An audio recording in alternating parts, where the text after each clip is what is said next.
Dear student, आपका आपके channel पढ़ लिया में स्वागत है। आज के हमारे इस वीडियो का कॉन्सेप्ट है रियल नंबर और इस वीडियो में हम लोग डिस्कस करने वाले हैं फंडामेंटल थ्योरम ऑफ अर्थमेटिक को। साथ ही साथ हम लोग ये भी जानने वाले हैं कि रैशनल नंबर के अंदर नॉन टर्मिनेटिंग और टर्मिनेटिंग नंबर किसे कहा जाता है। कई बार क्वेश्चन दे दी जाती है, आपको वैल्यूज दे दी जाएगी और कहा जाएगा कि विदाउट सॉल्विंग आप बताइए कि ये टर्मिनेटिंग नंबर है या नॉन टर्मिनेटिंग नंबर है, उसे पढ़ने वाले हैं। इसके साथ ही हम लोग ये भी जानने वाले हैं कि एचसीएफ और एलसीएम को किस तरह से निकाला जाएगा, प्राइम फैक्टराइजेशन के मेथड से, ट्री मेथड से किस तरह से इसकी वैल्यू निकाली जाती है और इस रिलेटेड बहुत सारे टफ क्वेश्चन हम लोग लेने वाले हैं। तो चलिए ज़्यादा समय ना लेते हुए अब पढ़ लिया जाए। डियर स्टूडेंट, देखिए हमारा जो कॉन्सेप्ट है रियल नंबर, इसके अंदर बहुत सारी टर्मिनोलॉजी यूज होती हैं। पहला टर्म हम लोग को पढ़ना पड़ता है, वो क्या कहलाता है? Natural number. सेकेंड कॉन्सेप्ट होता है whole number. Third integer. Natural number का सिंबल n, होल नंबर का सिंबल w और इंटीजर का z होता है। देखिए नेचुरल नंबर किसे कहा जाएगा? नेचुरल नंबर उन नंबरों को कहा जाता है जो कहाँ से स्टार्ट होते हैं 1, 2, 3, 4 और इस तरह से इन्फिनिटी चलते रहते हैं। 10, 20, 100, 1000, करोड़ों तक वैल्यू जा सकते हैं, इसीलिए हम लोग इसे कहते हैं इन्फिनिटी का साइन है, ये पॉजिटिव इन्फिनिटी यानी सारी पॉजिटिव वैल्यू। लेकिन आपको नेचुरल नंबर की एक बात जान लेनी है कि नेचुरल नंबर के अंदर कोई भी डेसिमल नंबर नहीं होता, अर्थात 1.3 नहीं हो सकता, 2/5 रैशनल नंबर भी नहीं आता, इस तरह के वैल्यूज आप नहीं लिख सकते हो। और नेचुरल नंबर हमेशा 1 से स्टार्ट होता है और 0 इसका मेंबर नहीं है, 0 is not member of natural number. इसके बाद आता है कौन? Whole number. होल नंबर क्या होता है? देखिए 0, 1, 2, 3, 4 डॉट डॉट डॉट इन्फिनिटी तक ये भी चलता रहता है। यानी कह सकते हैं आप कि नेचुरल नंबर के साथ आपने सिर्फ क्या ऐड कर दिया? 0। और सारे कॉन्सेप्ट वही है कि डेसिमल इसके अंदर नहीं आता, रैशनल नंबर नहीं आते, सिर्फ 0 इसके अंदर आता है। अब आता है क्या? इंटीजर। इंटीजर को दो हिस्सों में बांटा जा सकता है, एक कहलाता है पॉजिटिव इंटीजर और एक कहलाता है नेगेटिव इंटीजर। अगर आपको जस्ट ऐसे ही कहा जाए इंटीजर तो आप वैल्यू समझ सकते हैं कि वो पॉजिटिव भी हो सकता है, नेगेटिव भी हो सकता है। इंटीजर क्या है? इंटीजर होता है आपका, देखिए नेचुरल नंबर की तरह होती है, पॉजिटिव की तरफ भी जा सकता है और ये वैल्यू आपकी नेगेटिव भी होती है। नेगेटिव इंटीजर भी हो सकता है, नेगेटिव वैल्यू भी हो सकती है और 0 भी, ये आपका कहलाता है क्या? इंटीजर। और इसमें आप वही सारे कॉन्सेप्ट होंगे, इसके अंदर कोई डेसिमल नंबर नहीं आता है, इसके अंदर कोई भी रैशनल नंबर नहीं आते हैं, ना तो पॉजिटिव में ना तो नेगेटिव में, ये इन सबको कंटेंट नहीं करता है। और जो सबसे वास्ट टॉपिक हम लोग को अभी डिस्कस करना है पूरी डिटेल के साथ, वो हम लोग को पढ़ना है रैशनल नंबर। तो जब तक आप इसे नोट डाउन कर लीजिए। डियर स्टूडेंट, देखिए रैशनल नंबर किसे कहा जाता है? रैशनल नंबर उन नंबरों को कहा जाता है जिसे आप p/q के फॉर्मेट में लिख सकते हैं। लेकिन आपको यहाँ पे कुछ एक बातें जाननी पड़ेंगी कि q की वैल्यू 0 के बराबर नहीं हो सकती, अर्थात आपकी वैल्यू 2/3, 3/2, 5/8, 8/11, 19/13 हो सकता है, लेकिन 18/0 नहीं हो सकता। ये फर्स्ट कंडीशन है रैशनल नंबर होने के लिए कि आपका डिनोमिनेटर कभी भी 0 नहीं हो सकता। और जो सेकंड कॉन्सेप्ट है वो ये होता है कि p और q का जो एचसीएफ होगा या इनमें कह सकते हैं आप जो कॉमन होगा वो सिर्फ क्या होगा? 1। इट मीन्स ये क्या हो जाएंगी? को प्राइम नंबर। को प्राइम नंबर किसे कहते हैं? उन नंबरों को को प्राइम कहा जाता है, जैसे आप देख सकते हैं जिनके बीच का एचसीएफ कितना आ जाता है? 1। उन नंबरों को क्या कहा जाता है? को प्राइम नंबर। तो जिनके p/q आपस में क्या होंगे? को प्राइम होंगे और अर्थात उसका एचसीएफ 1 होगा, वो क्या कहलाता है? रैशनल नंबर, और जिसे p/q के फॉर्मूले में लिख सके। अब देखिए रैशनल नंबर को दो हिस्सों में बांटा जाता है, दो तरह के होते हैं रैशनल नंबर। पहला क्या आता है आपका? टर्मिनेटिंग रैशनल नंबर, और एक कहलाता है आपका क्या? Non terminating rational number. Terminating का अर्थ क्या होता है? टर्मिनेटिंग का अर्थ होता है कि आप कोई भी रैशनल नंबर को p/q के फॉर्मेट में लिखते हैं तो आप एक डेफिनिट डेसिमल नंबर वैल्यू आपको मिलेगा। टर्मिनेटिंग का अर्थ होता है कि आप किसी वैल्यू को p/q के फॉर्मेट में रखते हैं, आप उसे अगर डिवाइड करते हैं तो वो एक डेफिनिट डेसिमल नंबर तक आपको वैल्यू पहुंचा देगा। और नॉन टर्मिनेटिंग का अर्थ होता है, इसको भी p/q के फॉर्मेट में ही लिखा जाता था, या आप इसको लिख सकते हैं नॉन टर्मिनेटिंग को, परंतु ये क्या होता है नॉन डेसिमल, ये आपका परफेक्ट डेसिमल तक नहीं जाएगा, इसे क्या हो जाता है आपका रेकरिंग नंबर होता है। तो आप इसे क्या कह सकते हैं रेकरिंग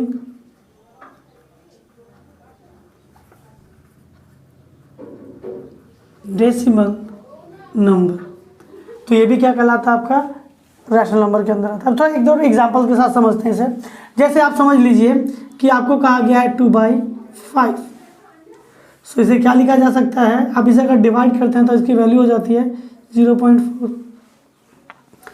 1/8, अब इसे समझते हैं हम लोग।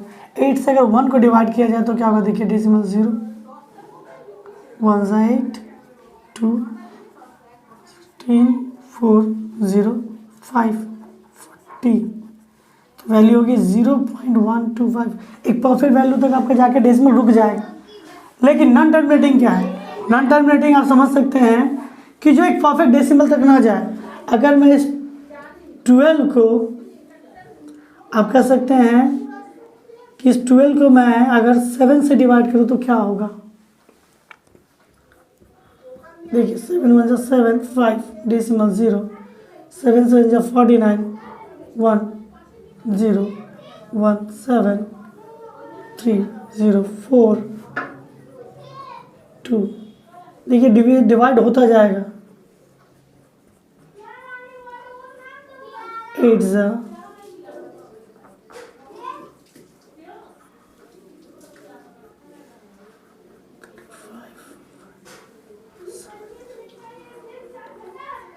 देखिए मैंने ये 7 और ये 7 वापस, अब मैं यहाँ पे क्या आ गया मेरा वैल्यू, इधर वैल्यू मेरा आ गया था 1 और डेसिमल से हो जाएगा 0। उसमें फिर मुझे 1 पढ़ना पड़ेगा, फिर 4, फिर 2, फिर 8, फिर 5, यानी ये नंबर आपका हो जाता है क्या 1.714285। फिर आपका देखिए फिर आएगा 714285। यही चीज़ बार बार रिपीट होती जाएगी, ये वैल्यू बार बार रिपीट होती जाएगी। तो क्या हो गया आपका रिकरिंग नंबर, इसे आप कह सकते हैं 1.714285, ये आपका रिकरिंग नंबर है, रिपीट होते जा रहा है। आप ये सभी समझ सकते हैं 20/3, 3 से आपने अगर 20 को डिवाइड किया है 0 6 18 2 0 6, देखिए ये चलता रहेगा तो हो जाएगा क्या 6.66 डॉट डॉट डॉट डॉट चलता रहेगा। इसे 6.6 डॉट ऊपर लिख दिया जाता है। आपने बहुत बार डेसिमल के किसी नंबर में देखा होगा कि ऊपर डॉट लिख दिया जाता है या फिर बार दे दिया जाता है, तो वो क्या होता है आपका नॉन रिपीट, वो आपका होता है क्या रिपीटिंग डेसिमल नंबर। ये आपका क्या है डेसिमल, परफेक्ट डेसिमल नंबर है। तो ये कहलाता है टर्मिनेटिंग और ये कहलाता है नॉन टर्मिनेटिंग।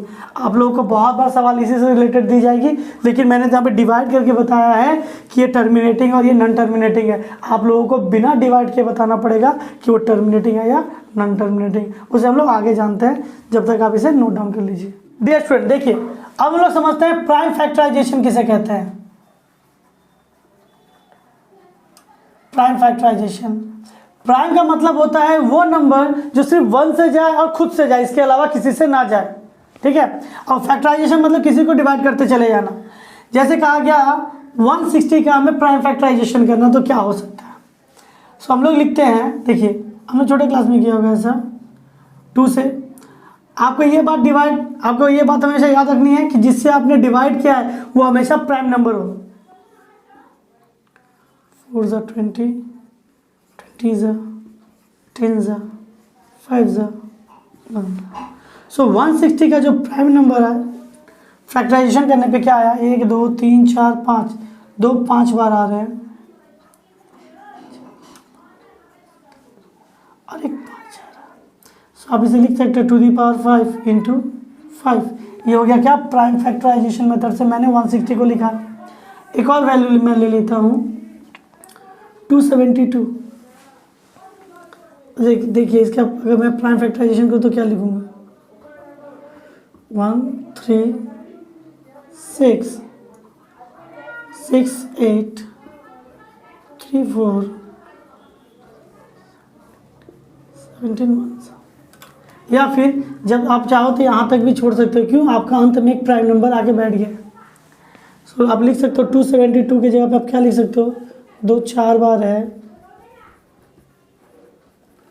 17 एक बार, to the power 4 into 17 to the power 1, जैसे 17 भी लिखा जा सकता है। ये आपका क्या है, प्राइम फैक्टराइजेशन। अब इसका यूज़ करके हम लोग फंडामेंटल थ्योरम को समझने वाले हैं, इसे नोट डाउन कर लीजिए। डियर स्टूडेंट, देखिए फंडामेंटल थ्योरम ऑफ अर्थमेटिक, अगर इसे जानने के लिए हमें कुछ चीज़ों को जानना होगा। Any natural number can be written as a product of its prime number. कहा क्या जा रहा है कि किसी भी नेचुरल नंबर को आप उसके प्राइम नंबर्स के प्रोडक्ट में लिख सकते हो। इसके लिए मैं क्वेश्चन ले लेता हूं, वो जो क्वेश्चन है 8232, इसे मुझे क्या दिखाना है, उसके प्रोडक्ट में दिखाना है।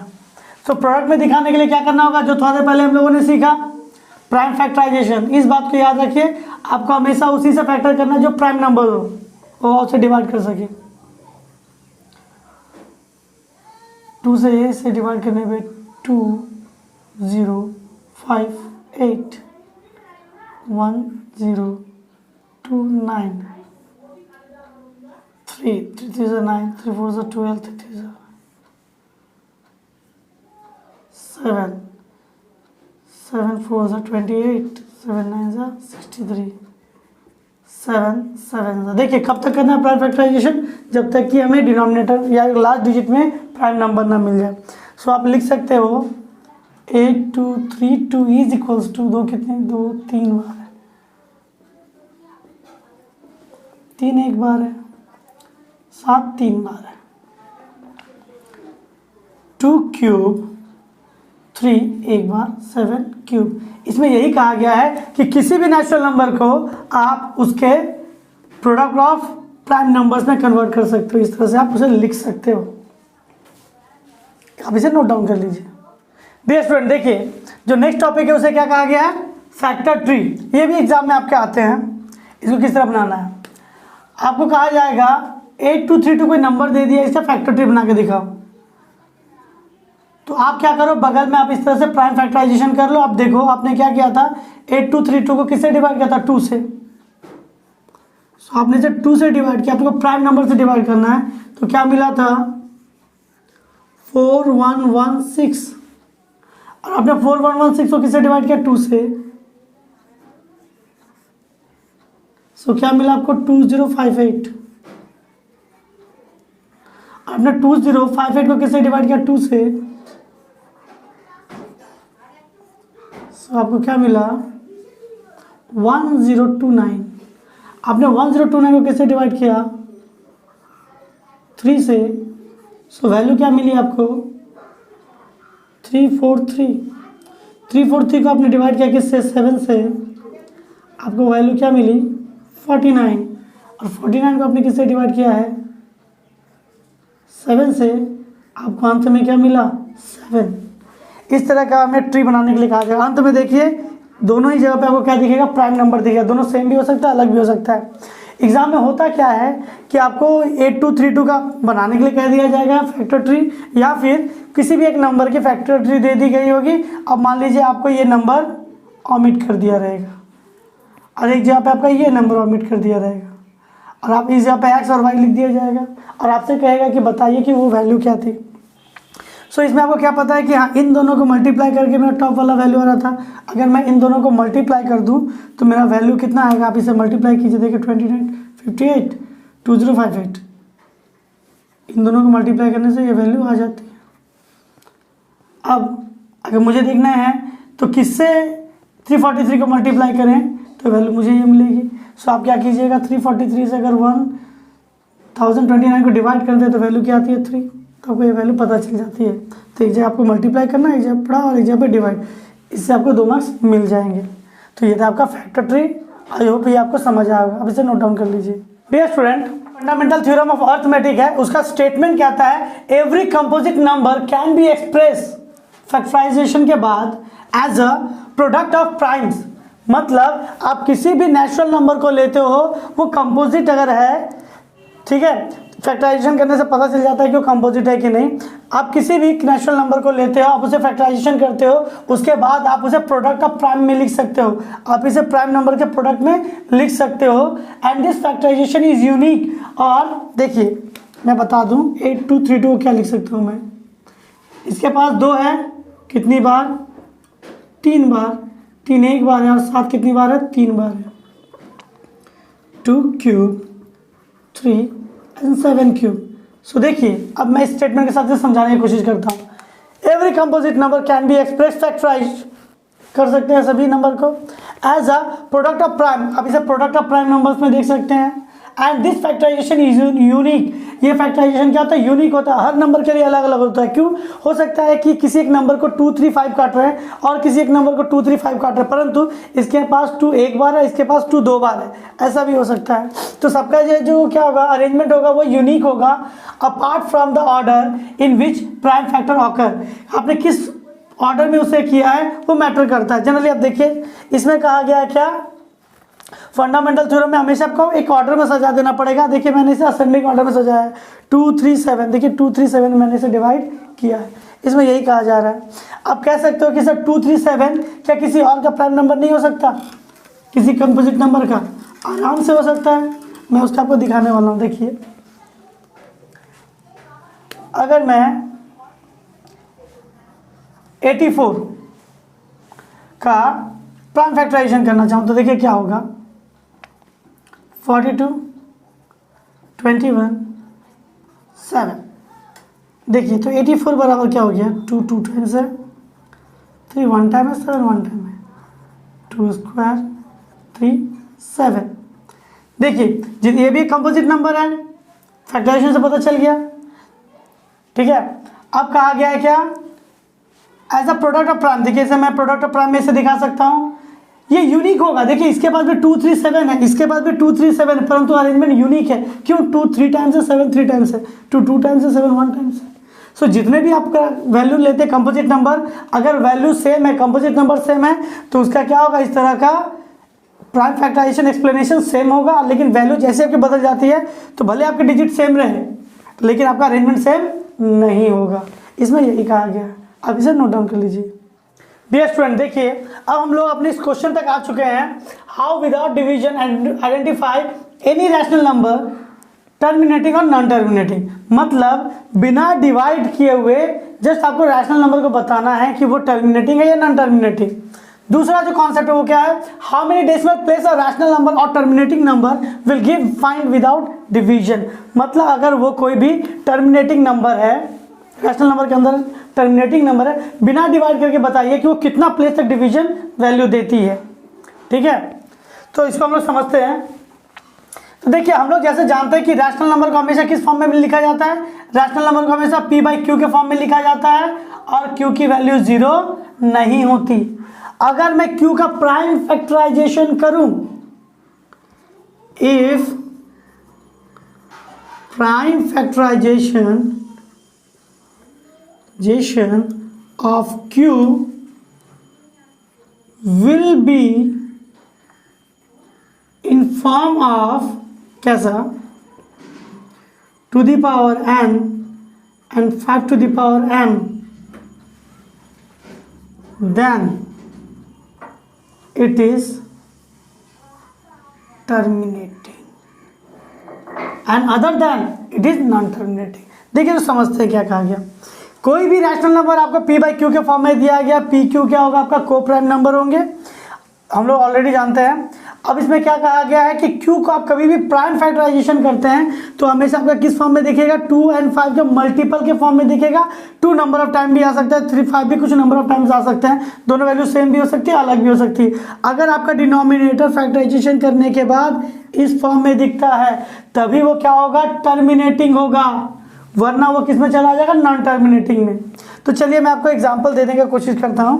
तो यहाँ पर भी 3 कंडीशन बनते हैं। यहाँ पे कितने कंडीशन बनते हैं, 3 में उसे लिख देता हूं, ये आपके ट्रिक के लिए काम आएगा। अगर denominator multiple of 2 only, 2 number of times आ गए, 3 4 टाइम कुछ भी आ जाता है, डिनोमिनेटर अगर 2 है, दूसरा multiple of 5 only. Unique way मैं लिख देता हूँ। यूनिक वे का मतलब होता है 2 एक बार भी हो सकता है, 5 बार भी हो सकता है, 50 बार भी हो सकते हैं। यूनिक वे, ठीक है। या फिर तीसरा जो कॉन्सेप्ट हो सकता है, multiple of 2 and 5 only in unique way. Just आप जान लीजिए, नो एनी अदर एलिमेंट, मैं यहाँ पे लिख देता हूं, no any other number apart 2 and 5। 2 और 5 के अलावा, इसका कहने का मतलब है कि डिनोमिनेटर का कोई भी फैक्टराइजेशन करो, 2 और 5 के अलावा कोई भी नंबर ना दिखे। 2 खाली हुआ तब भी चलेगा, 5 खाली हुआ तब भी चलेगा, 2 और 5 दोनों हुआ तब भी चलेगा, 2 और 5 के अलावा नहीं। अगर 2 और 5 के अलावा कुछ और भी नंबर आ जाते हैं तो टर्मिनेटिंग से सीधा किसमें चला जाएगा, नॉन टर्मिनेटिंग में होगा। तो ये आपका टर्मिनेटिंग का कंडीशन है। आप इसे को नोट डाउन कीजिए, मैं इससे रिलेटेड कुछ सम्स देता हूँ अभी। डियर स्टूडेंट, देखिए मैंने यहाँ पे 4 सम्स दिए हैं, 33/20, 7/170, 7/8, 12/625। आपको जस्ट ये बताना है कि ये टर्मिनेटिंग है या नहीं। तो जैसा कि आपको बताया गया था, Q 0 के बराबर नहीं है, Q कितना आपका 20 है। सो मैं क्या करता हूँ, डिनोमिनेटर का फैक्टराइजेशन मेथड से वैल्यू निकालना चाहता हूँ। तो मुझे क्या वैल्यू मिला, देखिए इसकी वैल्यू हो गई 20 is equals to 2 × 2 × 5, it means 2² × 5 एक बार। तो देखिए किस फॉर्मेट में आ गया, हम लोग को कहा गया था ना 2 की वैल्यू n, 5 की वैल्यू m के फॉर्मेट में लेना चाहिए। 2 and 5 मिल गया, तो यस इट इज टर्मिनेटिंग। क्या लिखेंगे, यस इट इज टर्मिनेटिंग। 170 को करके देखते हैं। देखिए ये क्या होना चाहिए, रैशनल नंबर के फॉर्म में होना चाहिए, यानी HCF 1 होना चाहिए। ऑलरेडी है, तो इसको डिवाइड करने पे आ रहा है वैल्यू 170, 2 × 5 × 17। सो देखिए मैंने क्या कहा था कंडीशन में, 2 और 5 के अलावा कुछ नहीं होना चाहिए। 2 और 5 के अलावा क्या है, 17 आ गया है। पहले आपको देख लेनी है। देखिए सबसे पहले आपको काम करना है कि ये आप देख लेना चाहिए एकदम सिंपल फॉर्मेट में होना चाहिए, ऊपर नीचे कटी होनी चाहिए एकदम सिंपल फॉर्मेट में। एकदम सिंपल फॉर्मेट में आने के बाद डिनोमिनेटर का एलसीएम निकालना आपने फैक्टराइजेशन मेथड से, अपने वैल्यूज की निकाल ली है। तो देखिए क्या गया, 2 और 5, 2 और 5 के अदर देन एक और नंबर दिख गया ना, तो क्या लिखेंगे, नॉन टर्मिनेटिंग। ये क्या हो गया आपका नंबर, नॉन टर्मिनेटिंग। रुकिए अब यहाँ पे, सो हम लोग लिखेंगे 8 is equals to 2 × 2 × 2, it means 2³। So जैसा आपको कंडीशन बताया गया था कि आपका डिनोमिनेटर सिर्फ 2 का मल्टीपल है या फिर 5 का मल्टीपल होना चाहिए, इसके अलावा किसी का मल्टीपल होना नहीं चाहिए। तो देखिए सिर्फ 2 है, क्या हो पाएगा, देखते हैं। इसको देखिए आप 2³ को ना ऐसा भी लिख सकते हैं, 5 का पावर 0, तो कुछ नहीं है तो 5 का पावर 0 भी लिख सकते हैं। तो क्या हो गया, यस टर्मिनेटिंग। क्या लिखेंगे, टर्मिनेटिंग। मैंने जस्ट बता दिया, क्यों, उसमें कंडीशन बताया गया था ओनली 2, ओके। ये आपका क्या होगा, टर्मिनेटिंग। 625 को देखते हैं। ये जाएगा 5 से 125, 5 से 25, 5 से 5 terms. So 625 is equals to क्या लिख दिया हमने ने, 4। सो इसमें क्या लिख सकते हैं, यस टर्मिनेटिंग। क्यों, आप चाहो तो इसको लिख सकते हो, 2 का भी मल्टीपल में दिखाना अगर आपको है तो आप लिख सकते हो। 2 की पावर क्या है यहाँ पे, 0, किसी का पावर 0, हमें पता है x⁴ की वैल्यू 1 होती है। 2⁴ × 1 × समथिंग, दैट नंबर इटसेल्फ। सो ये लिखे क्या जाएगा, टर्मिनेटिंग। तो ये था हमारा कॉन्सेप्ट कि किसी भी नंबर को किस तरह से देखा जाएगा कि वो टर्मिनेटिंग है या नहीं। देखिए हम लोगों ने पहला कॉन्सेप्ट तो अच्छी तरह से समझ लिया कि डिनोमिनेटर 2 और 5 बोथ, 2 ओनली, 5 ओनली होना चाहिए। अदर देन एलिमेंट आने से आप क्या लिख सकते हो कि नॉन टर्मिनेटिंग है। अब हम लोग सेकंड टॉपिक करने वाले हैं। डियर स्टूडेंट, देखिए अगर आपको ये देखना है कि अगर आपका नंबर टर्मिनेटिंग है तब ये काम हो पाएगा कि अगर आपकी कोई वैल्यू टर्मिनेटिंग है, आपको निकालना क्या है कि डेसिमल के कितने वैल्यू तक वो वैल्यू देगी। ठीक है, विदाउट डिवीजन। तो सबसे पहले आपको क्या करना है, आपको देख लेना है कि वो टर्मिनेटिंग है कि नहीं। जो नॉन टर्मिनेटिंग है इस पर यूज नहीं होगा। अब देखिए इसको बनाना कैसे है। सबसे पहले आप क्या कीजिए, 33/20 है तो 20 को आप इस प्राइम फैक्टराइजेशन के मेथड पे जो यूनिक वे में आए उसमें लिख लीजिए 2 स्क्वायर इंटू 5। अब हम यहाँ पे देख सकते हैं जो हाईएस्ट पावर दोनों के अंदर होना चाहिए कि कॉमन निकल पाए। सो आप इसे देखते हैं 2 का पावर कितना है 2 और देखिए 5 का पावर कितना 1, तो हाईएस्ट क्या रहा 2। तो आप क्या कीजिए, नीचे एक 5 मल्टीप्लाई कीजिए, ऊपर भी एक 5 मल्टीप्लाई कीजिए। आपको ऊपर से कुछ वैल्यू की जरूरत नहीं है। अब देखिए आपका क्या हो गया 2 स्क्वायर 5 स्क्वायर 33 इंटू 5। ये फॉर्मूला होता है a to the power m b to the power m is equals to क्या होता है a, इससे हम लोग लिख सकते हैं a into b whole to the power m। So similarly यहाँ पे लिखा जाएगा 2 into 5 to the power square 33 into 5/10 square. तो 10 का पावर जितना है आपके उतने ही डेसिमल आने वाले हैं। सो ये तो मैंने ऑलरेडी प्रूव करके रखा है इधर, टर्मिनेटिंग था कि नहीं। अब लिख सकते हैं यहाँ पे क्या 2 डेसिमल प्लेस। अब मैं इसे करके दिखा देता हूँ 165/100। सो वैल्यू क्या हो जाएगी 1.65। आपको जनरली ये नहीं पूछा जाता कि वैल्यूज़ क्या आई, आपको जब पूछा जाता है कि कितने डेसिमल प्लेस तक वो जाएगा। ठीक है, मैं नेक्स्ट करने की कोशिश करता हूँ। अब 7 को 7 लिखना है, डिनोमिनेटर को हमेशा प्राइम फैक्टराइजेशन के यूनिक वे के फॉर्म में लिख दिया मैंने 2 क्यूब। अब क्या करना है, तो डिनोमिनेटर आपको क्या 2 और 5 दोनों के ही मल्टीपल में चाहिए। अगर आपको डेसिमल कितना प्लेस तक चाहे लाना है तो आप क्या कीजिएगा 2 क्यूब है, हाईएस्ट पावर क्या 5 है ही नहीं, तब क्या कर दिया आपने 5 क्यूब नीचे भी मल्टीप्लाई किया, 5 क्यूब ऊपर भी मल्टीप्लाई किया। 7 इंटू 5 क्यूब, 2 इंटू 5 क्या हो गया 10 क्यूब, 7 इंटू 5 क्यूब। अब यहाँ पर डायरेक्टली लिख सकते हैं 10 cube 3 decimal place, decimal place. Next topic की ओर बढ़ते हैं। सो देखिए 12/625 को हम लोग क्या लिख सकते हैं 5 टू दी पावर 4। सो इसके लिए मुझे क्या करना पड़ेगा, डिनोमिनेटर में मैं जितना मल्टीप्लाई करता हूँ न्यूमरेटर में भी उतना ही मल्टीप्लाई करना है टू दी पावर 4। क्यों, यही हाईएस्ट पावर है इधर। 12 इंटू टू दी पावर 4, ये क्या हो गया, तो एक्सप्लेन में बताता हूँ 5 इंटू 2 पावर 4, ये formula 12 into to the power 4 10 to the power 4। So क्या लिखेंगे 4 डेसिमल प्लेस।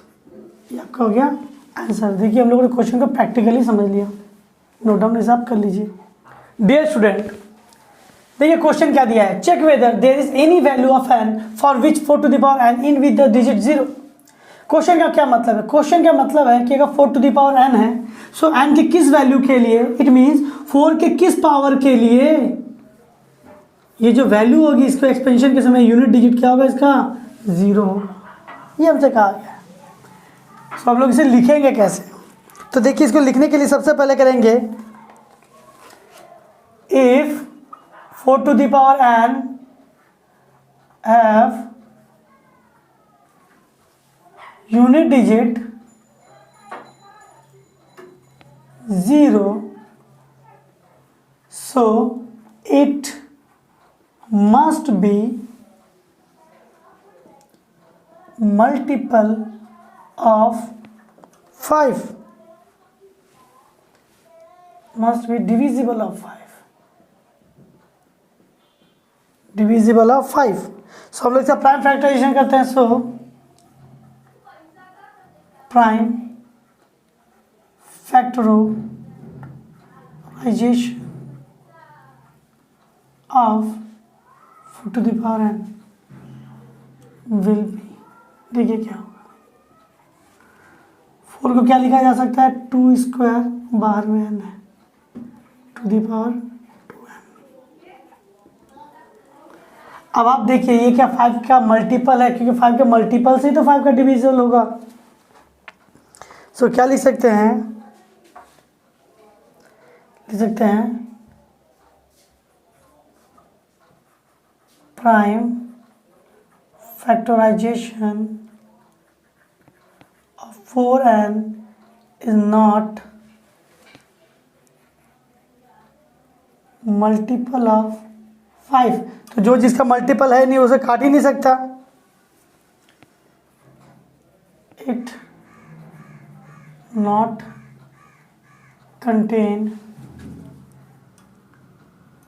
Prime number 5। इसने 5 नंबर क्या हुआ, कंटेन ही नहीं किया है। सो हम लोग इसे क्या लिख सकते हैं, सो 4 to the power n will never give 0 in its unit digit। Please आप इसे नोट डाउन कर लीजिए, ये था आपका required answer.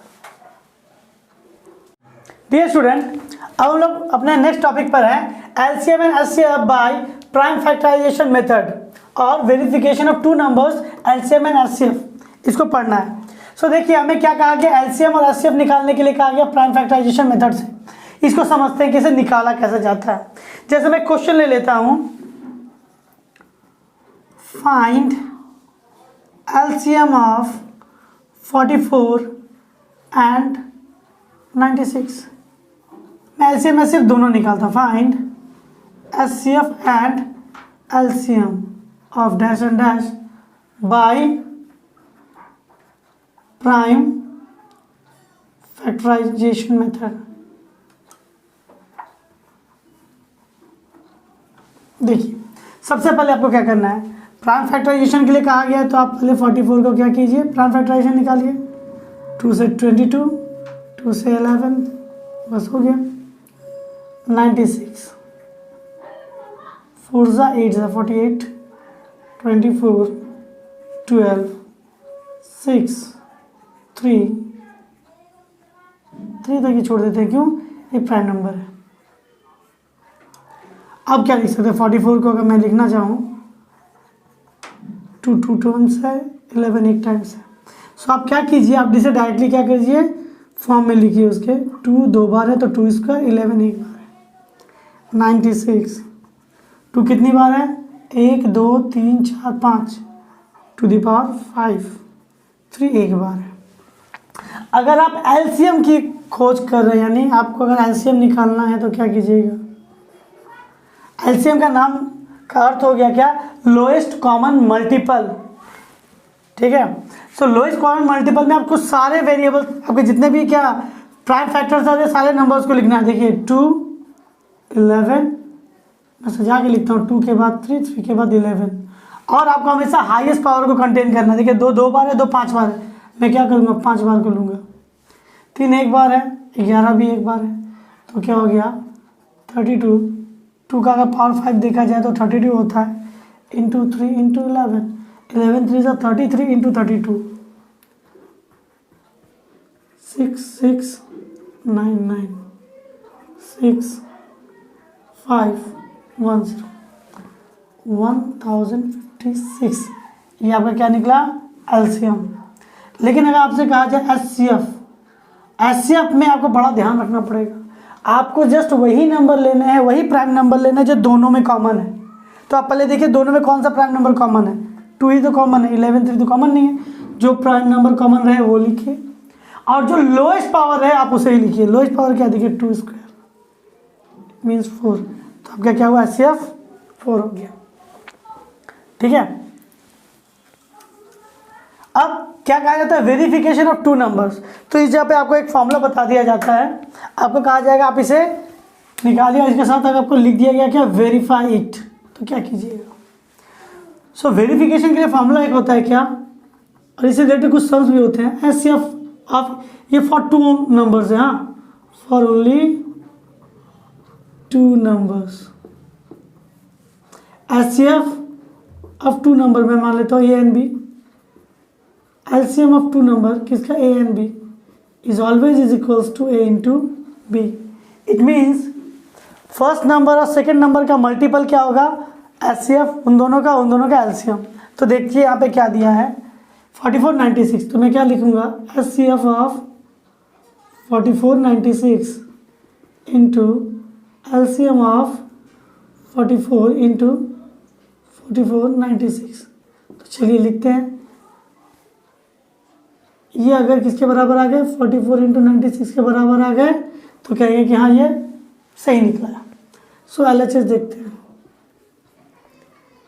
SCF into LCM। SCF की वैल्यू क्या थी 4, LCM की वैल्यू क्या थी 1056। देखिए मैं इसे मल्टीप्लाई करता हूँ, 1056 इंटू 4 हो गया आपका क्या 4, 4424, ये आपकी वैल्यू हो गई। अब निकालते हैं क्या RHS। देखिए हम लोगों ने LHS की वैल्यू निकाली, अब RHS की वैल्यू निकालते हैं। RHS क्या है 44 इंटू 96, मैं गुना करता हूँ 96 से 44 को, 6 4 से 24 कैरी 2, 36 2 38 सेम है। देखते हैं 4 2 कैरी 1 11 12 कैरी 1 4 2 2 4, ओह सॉरी मैंने यहाँ पे गलती कर दिया था, 4 2 2 4 होगा। तो देखिए LHS RHS के बराबर हो गया। सो लिख सकते हैं LHS is equals to RHS, very right. ये हो गया आपका रिक्वायर्ड आंसर, आप इसे नोट डाउन कर लीजिए। डियर स्टूडेंट, तब हम लोगों ने अपने इस वीडियो में real number, fundamental theorem of arithmetic, LCM SCF और भी रिलेटेड बहुत सारी चीज़ों को सीखा है। आई होप कि ये वीडियो आपके लिए हेल्पफुल रही होगी। अगर ये वीडियो आपके लिए हेल्पफुल रहती है तो हमारे वीडियोस को लाइक कीजिए, हमारे चैनल को सब्सक्राइब कीजिए और बगल में नोटिफिकेशन बेल होगा उस पर टैप कर दीजिए, जिससे जो हमारी अपकमिंग वीडियोस होती है उसकी नोटिफिकेशन आपको सबसे पहले मिल जाएगी। तो चलिए स्टूडेंट, जब तक आप पढ़ते रहिए, मिलते हैं नेक्स्ट वीडियो में। धन्यवाद।